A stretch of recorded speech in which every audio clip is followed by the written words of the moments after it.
with me Dr. Surbhi Unyal, and I teach philosophy at the School of Liberal Arts, Bennett University. Friends, we are doing a lecture series on the Indian knowledge system from the philosophical point of view. In the last lecture, we discussed the theory of karma, and today as well we are going to build upon that theory and we are going to talk about the Niṣkāmakarma. So, before going to discuss Niṣkāmakarma, let us first recap and discuss what is the theory of karma briefly, and then we will build upon the theory or the doctrine of Niṣkāmakarma. So, karma represents the law of cause and effect, asserting that every action, be it physical, mental or verbal, inevitably produces corresponding consequences. And as it has been mentioned in the Upanishads, the famous phrase is, "As you sow, so shall you reap," which shows the causal connection or the cause and effect relationship between the actions you perform and the consequences that are going to follow from the type of action one performs.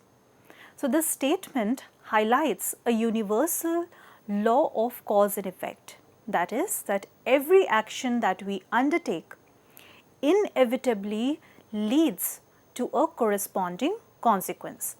Just as a seed grows into a plant bearing fruit, our deeds, whether good or bad, eventually shape our future experiences.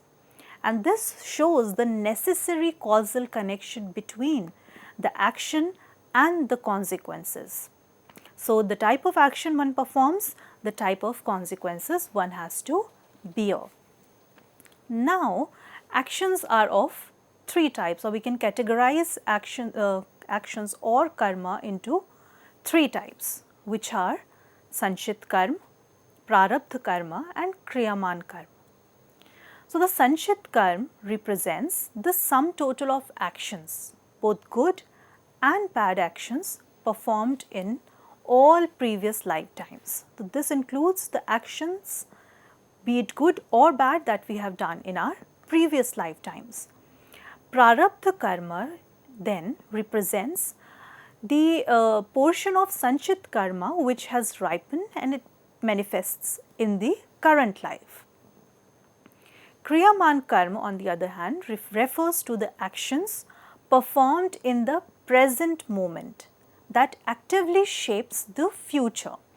So, if we look at these three types of karma, the first two, that is Sanchit karma and the Prarabdha karma, in a way you can say that they are determined by the past deeds or the deeds that we have done in our previous lives. So, what we have done in the previous life then start bearing or manifesting in the present life as a Prarabdha karma.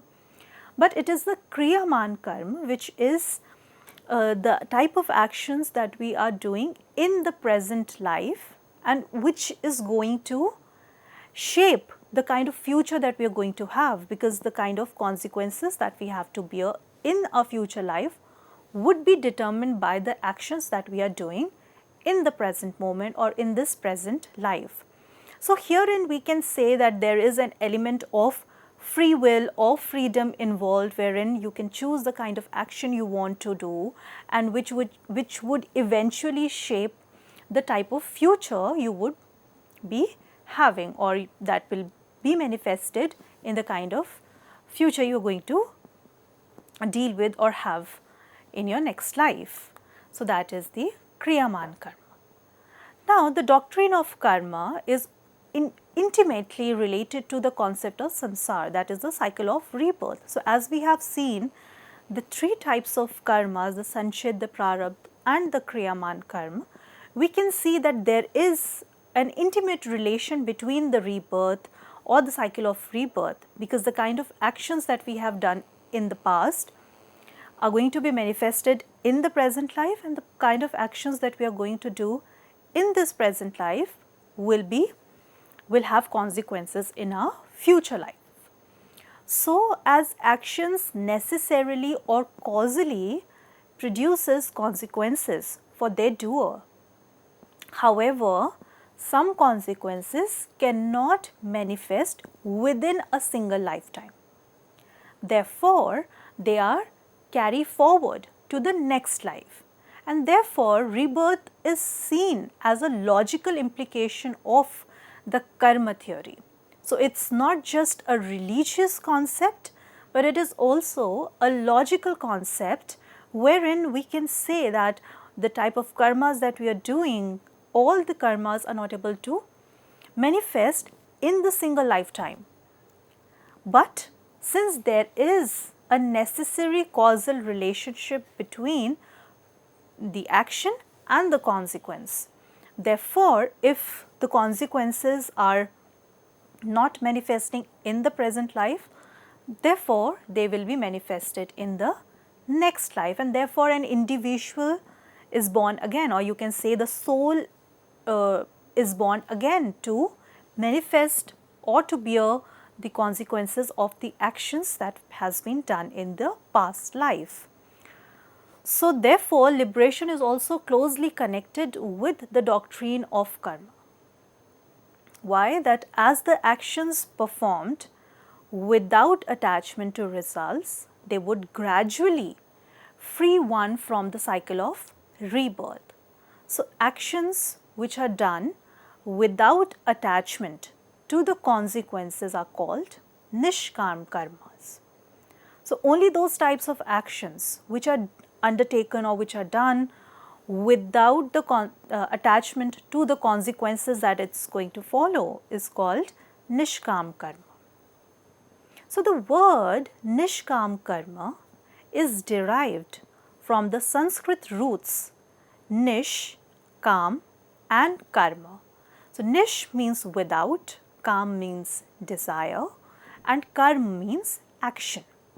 So, it represents one of the most profound philosophical concepts in Indian philosophy, particularly emphasized in the Bhagavad Gita.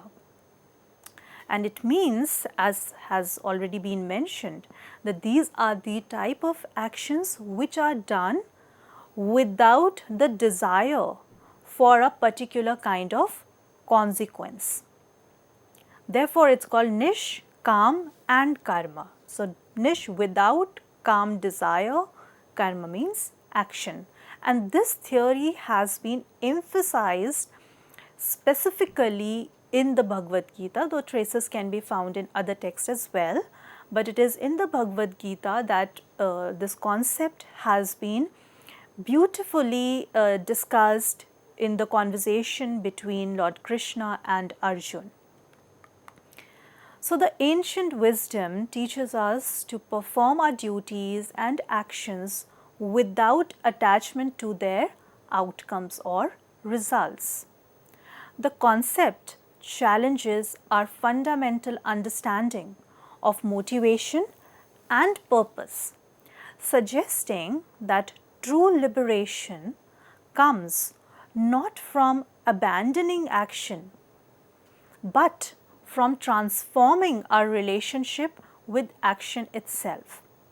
So, this theory itself shows that the kind of actions that we have to perform, the dutiful actions, and these dutiful actions are the actions which are done without any kind of attachment to the consequences or to the outcomes or the results that it's going to bring in. So, this concept basically, it as has been mentioned, that it challenges the fundamental understanding of motivation, that why should I undertake an action?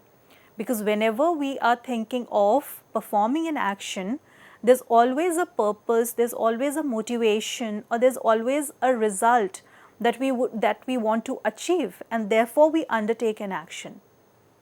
So, how do we see this theory of Niṣkāmakarma with this idea of motivation and purpose? So, how do we then talk about abandoning? Does it means abandoning any actions? Because whenever we talk about an action, it does have or we do look forward to the kind of results it's going to bring in. So, does this theory of Niṣkāmakarma means abandoning actions, or does it mean something else? So, we will see in the following lecture that how it talks about transforming our relationship with action itself, and it is not about abandoning the actions altogether, but it is talking about abandoning or removing and detaching ourselves from the consequence of the result, not with the motivation to perform an action, but the consequence has to, the attachment to the consequence has to be removed. So, the Niṣkāmakarma is not about renouncing ambition or success. It is about renouncing the attachment to success. So, the philosophy does not ask us to be passive, but rather to be deeply active with a sense of surrender and humility. Because often it could be misunderstood that when we are talking about removing, detaching or renouncing the attachment to the consequence, it might be understood as renouncing ourselves from performing an action itself. So, Niṣkāmakarma is not about renouncing the ambition or the success or the motivation to perform an action. Only thing that we are trying to renounce or to keep aside and detach ourselves is from the attachment to the success, is from the attachment to the kind of consequence it is going to bring in. And therefore, this type of philosophy does not ask us to be passive, but in fact, it is the opposite. It is asking us to be more active with a sense of surrender, with a sense of humility. Especially in today's achievement-oriented world, where success is measured by the results and consequences. This kind of doctrine, it offers a revolutionary perspective that maintains ambitious actions while cultivating inner freedom. So, in most of the time, we are all looking for the outcome, we are doing the actions not because we are supposed to do those actions, but we are doing the action with the motivation or with the purpose of attaining a particular kind of result or a consequence.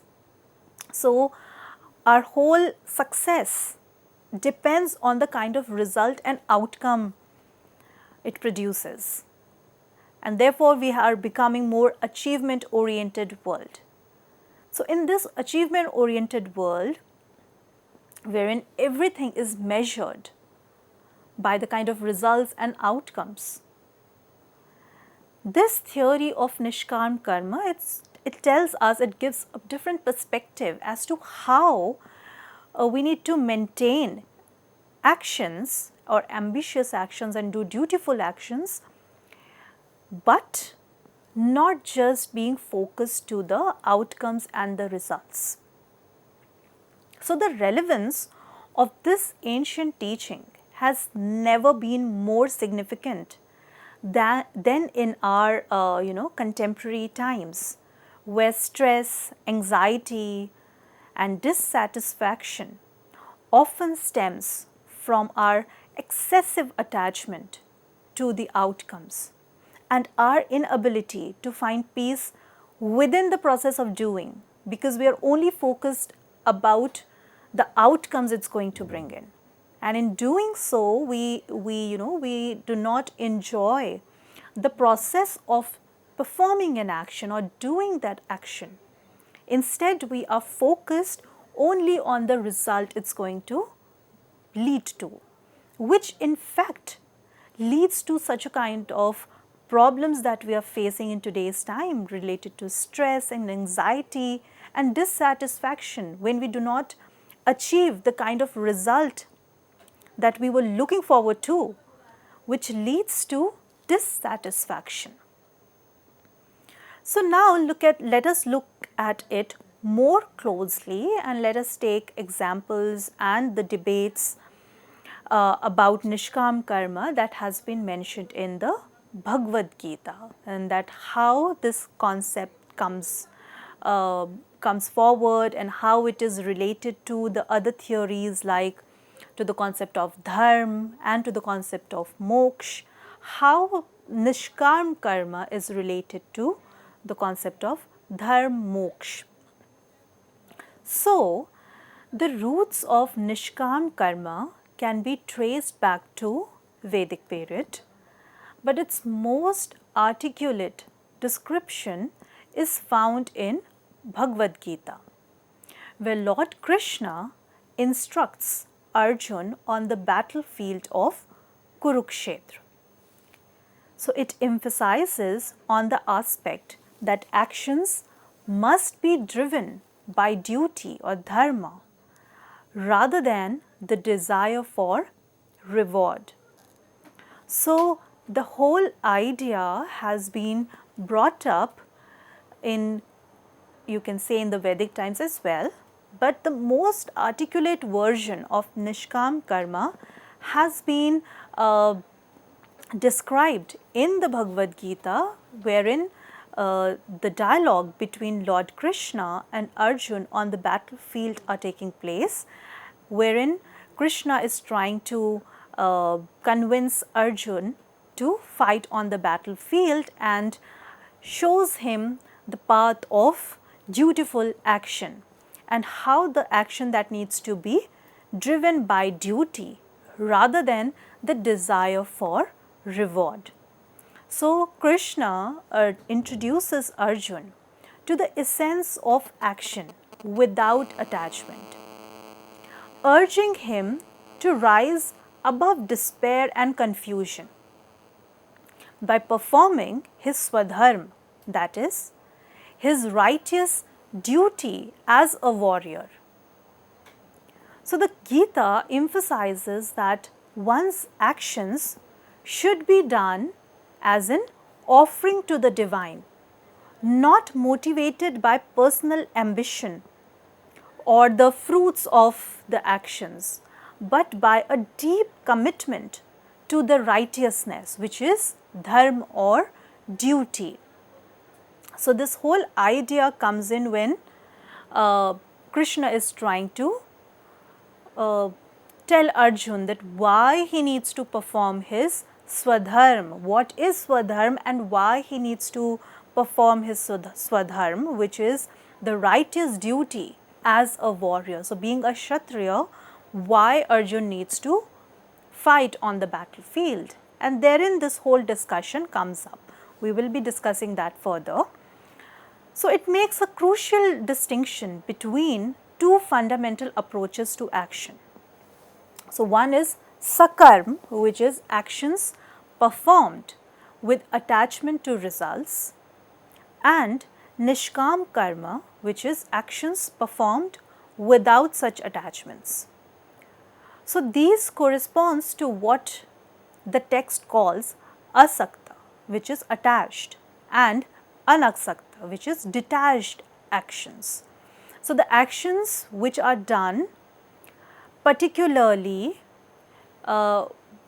with the attachment to the results are called sakarma, and then the actions which are done without any kind of attachment are called Niṣkāmakarma. So, these two types of actions have been highlighted, with the focus being on the Niṣkāmakarma, that these are the types of action that one needs to perform.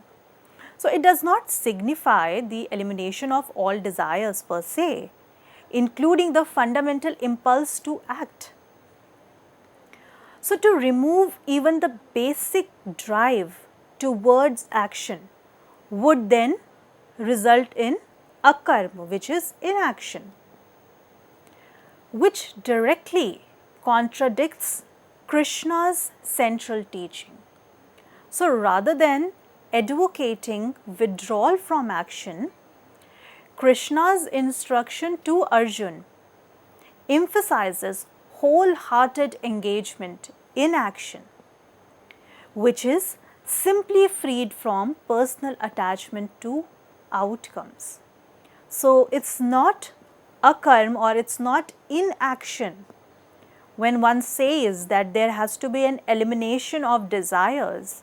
So in the sense of talking about elimination of the desire, it does not mean the elimination of performing the action itself, because then it would lead to akarma or inaction, which would in fact contradict what Lord Krishna was trying to advocate.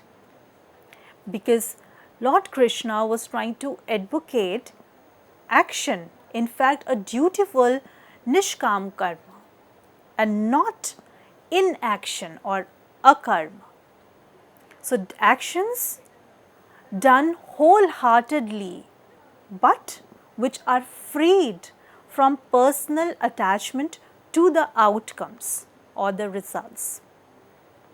So Niṣkāmakarma should therefore be understood as the fulfillment of one's swadharma, which is righteous duty, with complete dedication and mindful awareness, while releasing egoistic investment in success or failure.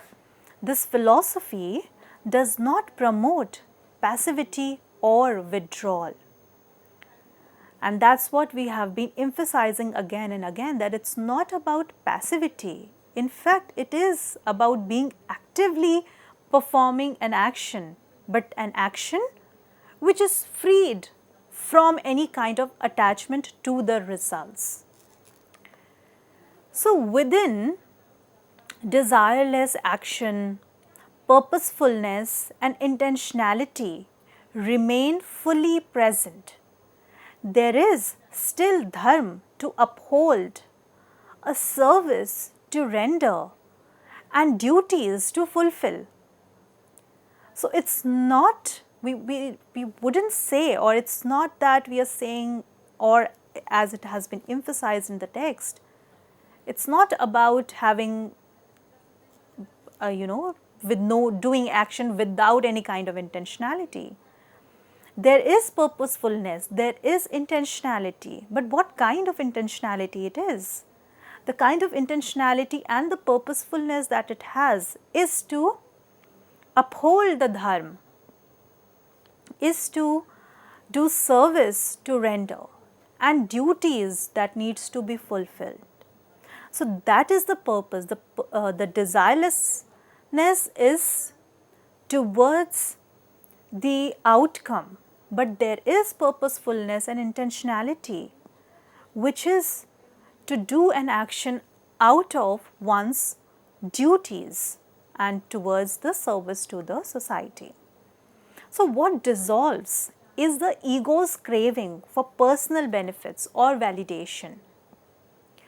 Thus, the Gita prescribes not a path of renunciation from worldly involvement or ascetic retreat, but rather a way of conscious participation in the world, wherein this conscious participation would include the very important concept of dharma and duty.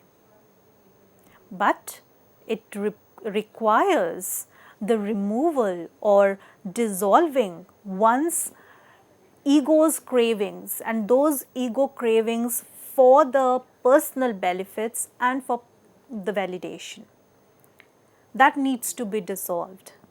While it does not prescribe that we have to renunciate ourselves from the worldly involvement, because if we would do that, again that would lead to inaction, and that's not what has been emphasized.